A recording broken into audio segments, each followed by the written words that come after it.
একবার চিন্তা করে দেখেন এই পরিস্থিতিতে আপনি পড়লে আপনার অবস্থাটা কি হতো। এই লোকটি তার রাতের কাজ সেরে বাড়ি ফিরতেছিল, তখনই রাস্তার মাঝখানে রহস্যময় এই সাদা পোশাক পরা মহিলাটি চলে আসে এবং এই লোকটিকে ধাওয়া করতে শুরু করে দেয় এবং কি লোকটি ভয়ে চিৎকার করতেছিল, কারণ লোকটি তখন ভালোভাবেই বুঝে গেছিল এটা কোনো মানুষ হতে পারে না। গভীর রাতে এমন কিছু সামনে পড়া আর জীবনের মায়া ছেড়ে দেওয়া একই কথা, কারণ এই অদ্ভুত এবং রহস্যময় জিনিসগুলো কারো পিছু করলে সহজেই পিছু ছাড়তে চায় না। হ্যাঁ, আমি আমার অডিয়েন্সের উদ্দেশ্যে বলতেছি, রাতে কোথাও একা একা চলাফেরা করবেন না। বন্ধুরা, এই রহস্যময় জিনিসটা আসলে কি হতে পারে আপনার জানা থাকলে কমেন্টে অবশ্যই বলে যাবেন। এমনই ভয়ানক এবং রহস্যময় একটি ঘটনা ঘটে যায় এই লোকটির সাথে।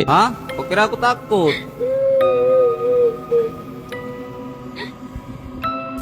এই লোকটিও গভীর রাতে তার কাজ করতেছিল, তখনই লোকটির কানে বারবার একটি কান্নার আওয়াজ ভেসে আসতেছিল। স্পষ্ট বোঝা যাচ্ছিল একটি মেয়েই কান্না করতেছে। লোকটি কান্নার আওয়াজ শোনার পরে চারদিকে খুঁজতে থাকে এমন গভীর রাতে কি কান্না করতেছে, কিন্তু লোকটি কান্নার আওয়াজ ছাড়া কিছুই খুঁজে পায়নি। আপনার কি মনে হয় এই রহস্যময় জিনিসটা আসলে কি হতে পারে? আপনার মতামতটি কমেন্টে বলে যান।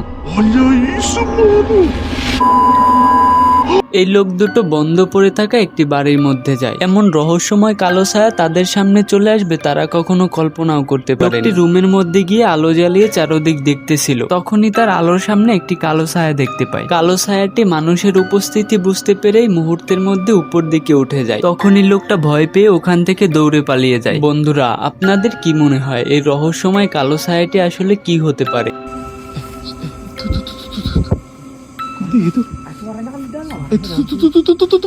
এই লোকগুলো জঙ্গলের মধ্যে একটি ভাঙা বাড়ির সন্ধান পায়। তারা যখনই ওই ভাঙা বাড়ির জানলার দিকে তাকায় তখনই তারা দেখতে পায় রহস্যময় কিছু একটা তাদের দিকে তাকিয়ে আছে। বন্ধুরা, আপনাদের কি মনে হয় এই রহস্যময় জিনিসটা আসলে কি হতে পারে?